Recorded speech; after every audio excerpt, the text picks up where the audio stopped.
BJP నాయకుడు NVSS Prabhakar కు Congress party legal నోటీసులు పంపించింది. కాంగ్రెస్ ఇన్ఛార్జ్ దీపదాస్ మున్షి పార్టీ నాయకుల నుంచి బెంచ్ కార్ గిఫ్ట్ గా తీసుకున్నారంటూ ఎన్వీఎస్ఎస్ ప్రభాకర్ చేసిన ఆరోపణలపై లీగల్ నోటీసులు పంపించారు. ఎలాంటి ఆధారాలు లేకుండా ఆరోపణలు చేయడంపై ఇన్ఛార్జ్ దీపదాస్ మున్షి ఆగ్రహం వ్యక్తం చేశారు. తనపై చేసిన ఆరోపణలపై ఆధారాలు చూపించాలని డిమాండ్ చేశారు. ఆధారాలు చూపించినట్లయితే 10 కోట్ల రూపాయల పరువు నష్టం దావా వేయనున్నట్లు నోటీసులో హెచ్చరించారు.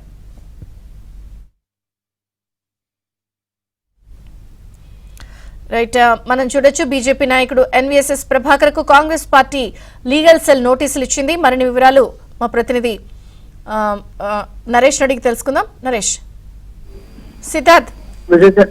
విజయచంద్రిక, బీజేపీ నాయకుడు ఎన్వీఎస్ఎస్ ప్రభాకర్ కాంగ్రెస్ ఇన్ఛార్జ్ గా ఉన్నటువంటి మున్షిపై ఇచ్చినటువంటి వ్యాఖ్యలు కాంగ్రెస్ పార్టీలో దుమారం రేపాయి. దీనికి సంబంధించి కాంగ్రెస్ నాయకులు చాలా మంది ఎన్వీఎస్ఎస్ ప్రభాకర్ చేసినటువంటి వ్యాఖ్యల్ని ఖండించారు. దానికి సంబంధించి ఒక పోలీస్ స్టేషన్ కు వెళ్లి కేసు కూడా నమోదు చేశారు. ఇక దీనిపై ఇన్ఛార్జ్ మున్షి 2 రోజుల క్రితం ఆమె గాంధీ భవన్ కు వచ్చినటువంటి నేపథ్యంలో ఆమెను ఈ అంశంపై స్పందించాల్సిందిగా మీడియా కోరింది. కానీ ఆమె మాత్రం ఎలాంటి వ్యాఖ్యలు చేయకుండా నేను లీగల్ గానే ప్రొసీడ్ అవుతాను, లీగల్ బ్యాటిల్ చేస్తాను అని ఆమె తెలిపింది. ఇక తాజాగా ఎన్వీఎస్ఎస్ ప్రభాకర్ కు లీగల్ నోటీసులను దీపదాస్ మున్షి పంపించింది.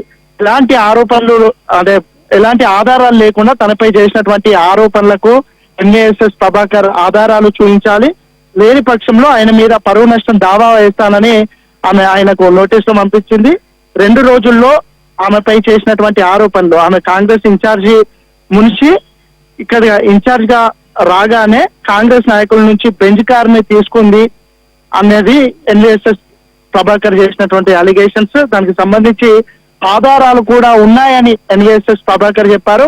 ఆ ఆధారాలు ఏంటో ఖచ్చితంగా చూపించాలి, లేదంటే 2 రోజుల్లో ఆయనకు పరువు నష్టం దావా కింద 10 కోట్లు చెల్లించాల్సిందిగా దీపదాస్ మున్షి నోటీసులు మళ్ళీ పంపిస్తానని ఎన్వీఎస్ఎస్ ప్రభాకర్ ని హెచ్చరించింది. కానీ ఇప్పటి వరకు అయితే ఎన్వీఎస్ఎస్ ప్రభాకర్ దీనిపై ఎలాంటి రెస్పాన్స్ ఇవ్వలేదు. కానీ గతంలో అంటే దీనికి సంబంధించినటువంటి ఆరోపణలు చేసినప్పుడు నేను కావాలంటే అన్ని ఆధారాలు నా దగ్గర ఉన్నాయి, ఆమె ఎవరి దగ్గర బెంచ్ కారు తీసుకుందో, అది ఏ ప్రాంతంలో తీసుకుందో, దానికి సంబంధించిన కీస్ ఎవరిచ్చారో, ఈ అన్నిటికి సంబంధించినటువంటి ఆధారాలు ఉన్నాయని ఎన్వీఎస్ఎస్ ప్రభాకర్ చాలా స్పష్టంగా చెప్పారు. కానీ ఇప్పటి వరకు అయితే ఆధారాలు చూపించలేదు. ఇక లీగల్ నోటీసులు పంపించిన తర్వాత ఎన్వీఎస్ఎస్ ప్రభాకర్ ఎలా రెస్పాండ్ అవుతారో చూడాలి.